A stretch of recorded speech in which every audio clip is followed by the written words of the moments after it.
Hey everyone, welcome to English Pod, where we make learning English fun with friends. In this series, I'll break down keywords, slang, idioms, and cultural references from each episode to help you improve your English naturally. Watch before or after the episode to boost your understanding. Subscribe and turn on the notifications. Let's dive in.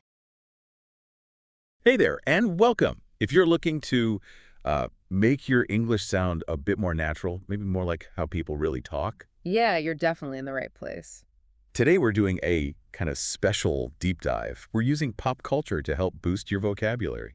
Specifically, the brilliant TV show Friends. That's right. Think of it as, a fun way to level up your English skills. We're looking at some teaching ideas from instructional English enhancement and combining that with real words and phrases from Friends. From Season 1, Episode 8, actually. The one where Nana dies twice. A classic.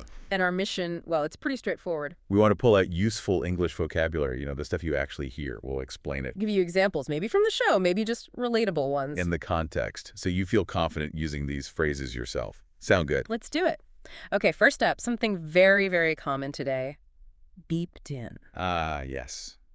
That sound. Exactly. It's when you're talking on the phone Mhm. and another call tries to come through, you hear that little beep. So someone might say, oh, hang on a sec, someone just beeped in. Or, my other line's beeping. Now, maybe not exactly in this Friends episode, because, well, it was the 90s. Right, call waiting was a thing. But maybe not phrased quite like that always. But think about it today. If Monica's on a long call with her mom, Which happens? then maybe Rachel needs her urgently.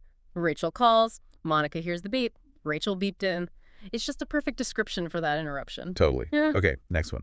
Imagine someone walking with, real purpose, strides over. Ooh, I like that one. Strides over. It means walking, yeah, but with long steps. Confidently, like you know exactly where you're going and why. Not just wandering. No, definitely not. You might say, she strode over to the counter to complain. It shows determination. Could you picture someone in Friends doing that? Maybe Monica cleaning? Yeah, Monica seeing a mess at Central Perk, she wouldn't just amble over, she'd probably stride over, ready to tackle it. It shows that sort of initiative. Purposeful. Okay, next up. Something maybe less common now, but people might remember. Yeah. A retainer. Ah, the dental kind. Right, a retainer is that thing, usually wire or plastic. Estimate. Exactly, that your dentist gives you after braces come off. Its whole job is just to keep your teeth from, moving back. Keep them in line. Pretty much. And people always have stories, right? I lost my retainer, or I found my retainer from high school in a drawer. Oh, yeah. Yeah. The Lost Retainer saga. Yeah. Very relatable. Okay, now, shifting tone a bit. A phrase from the episode that's, well, it's blunt. Worm food. Oof, yeah. Worm food. It's a very, very crude way to say someone is dead and buried. It's quite graphic. It really is. It paints a stark picture. Someone might use it, maybe trying for dark humor or just being insensitive, like, this is worm food now. And in the episode, Mhm. Joey says it, right? He does. And it's a perfect example of our next word, actually. Which is? Tactlessness. Ah, yes. Very fitting for that moment. Tactlessness is basically saying or doing something insensitive, maybe impolite, often without meaning to be hurtful. It's like a lack of awareness. You don't read the room. Exactly. Joey blurts out worm food right after Nana dies. It's completely tactless. He realizes it afterwards, but the damage is done. For English learners, understanding tactlessness is super important Why is that? because it's not just about vocabulary, it's about social cues. Knowing when not to say something is as important as knowing what to say. That's a really good point. Social awareness in language. Okay, let's move to something a bit nicer. Crochet. Crochet. Okay. It's a kind of needlework. You use a special hook. A crochet hook. Yep. And yarn or thread. You make loops through other loops to create fabric. Monica mentions Nana's house having crochet doilies. Right, those little decorative mats. Exactly. So crochet is useful for describing that specific craft. Blankets, hats, doilies. They give a kind of handmade, maybe slightly old-fashioned feel. Cozy, yeah. Okay, now here's a tricky one. A word that was used but really shouldn't be now. Spaz. Oh, yeah. Definitely need a heads up on this one. Spaz is, well, it's informal slang. Used to describe someone clumsy or who overreacts easily. Like if Ross got startled and jumped. In the 90s, someone might have unfortunately used that word. But, and this is crucial, it's now considered really offensive by most people. Why is that? Because it comes from the word spastic, which relates to muscle spasms and is linked to certain disabilities. Using spaz casually makes light of that. So avoid it. Absolutely. It's a great example of how language evolves. You might hear it in old shows like Friends, but don't use it yourself. Say clumsy or jumpy or awkward instead. Much better. Got it. Important context. Yes. Okay, back to Joey for a moment.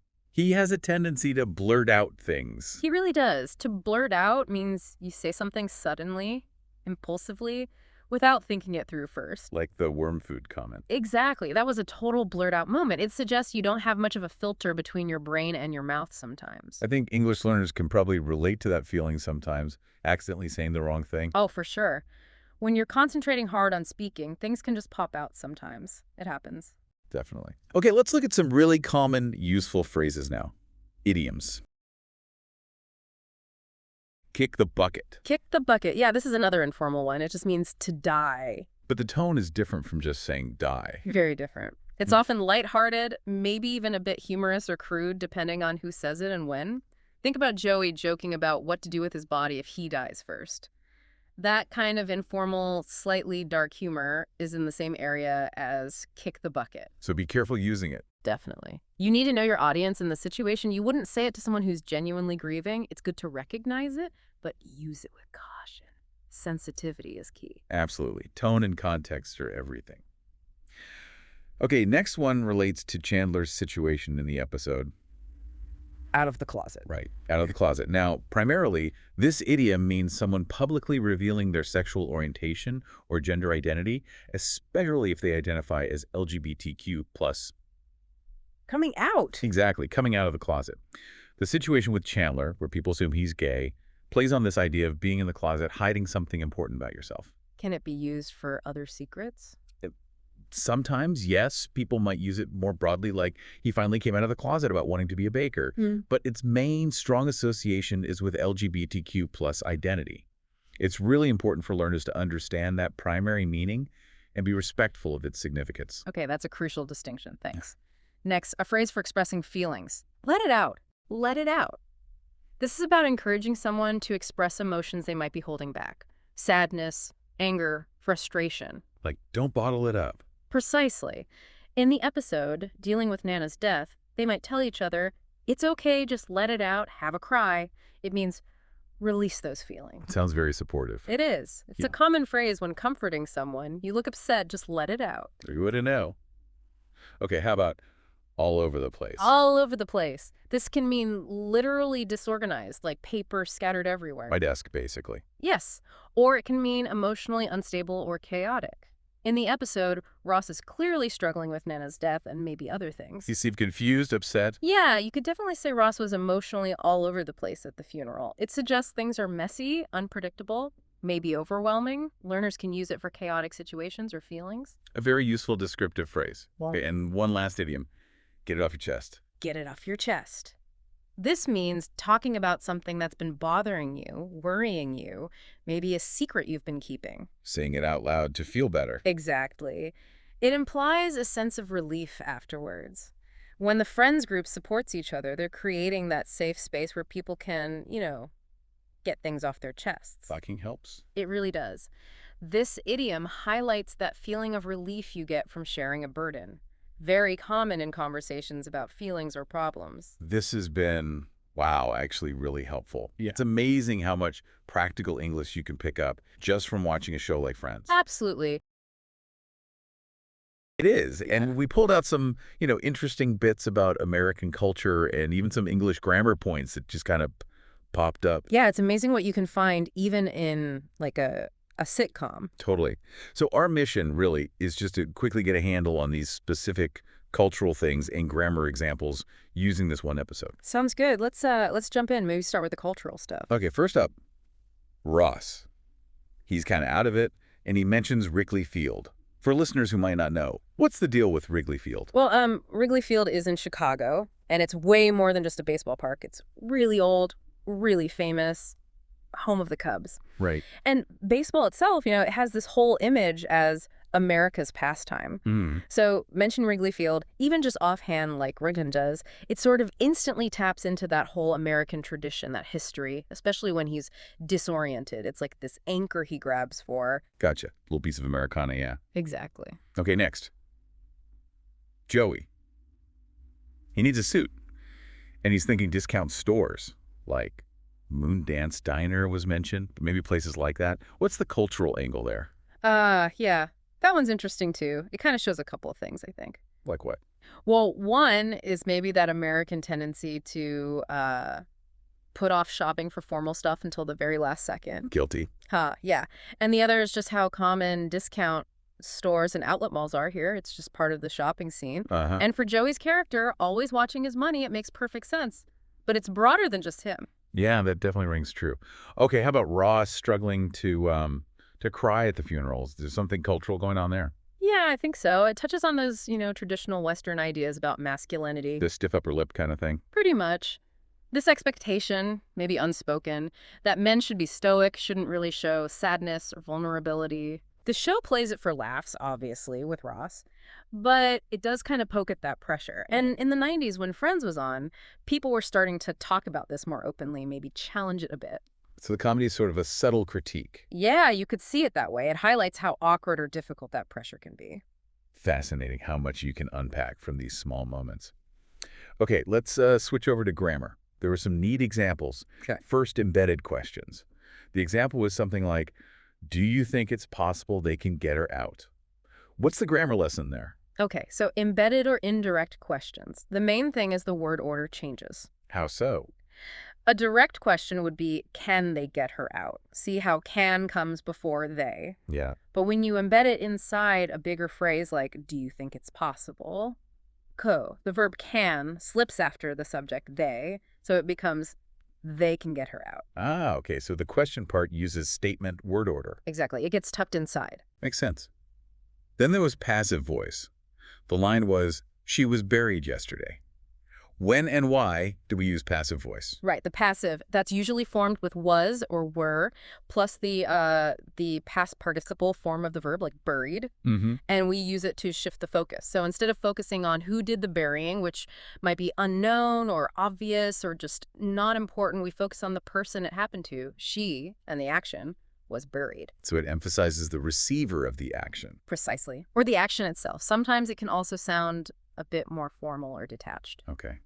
Got it. And lastly, used to, for talking about the past. The example. She used to slip me cookies. Yeah, used to. This is a really specific structure. It's used to plus the base form of the verb, like slip. And what does it tell us? It specifically tells you about a habit or a state that was true in the past, happened regularly maybe, but isn't true anymore. It's finished. She used to slip me cookies. I mean, she did it repeatedly back then, but she doesn't now. Right. A completed past habit. Okay, great. Yeah, simple but useful. So let's do a quick wrap. We saw how this one Friends episode gave us little snapshots of American culture. Like baseball's symbolic weight, our sometimes last-minute shopping habits. Right, and those evolving ideas about men and emotions. Yeah. And then the grammar stuff, too. Embedded questions, passive voice, and using used to. All packed into one sitcom episode. It really shows how everyday language and pop culture can be like these little windows, doesn't it? Here's a synopsis of Friends, Season 1, Episode 8, the one where Nana dies twice for English learners. In this episode, Ross and Monica's grandmother, Nana, passes away, but in a strange twist, she seems to die twice. At the hospital, the family gathers, only for Nana to briefly wake up before passing away again. The group attends the funeral, leading to some awkward and emotional moments. Meanwhile, Chandler becomes confused when a female coworker tries to set him up with another man. This makes Chandler question why people often assume he's gay, even though he isn't. His friends try to explain, but it turns into a humorous conversation about his habits and behavior. The episode mixes humor with touching family moments, as Ross and Monica reminisce about their grandmother and deal with their parents in typical sitcom style. Thanks for watching.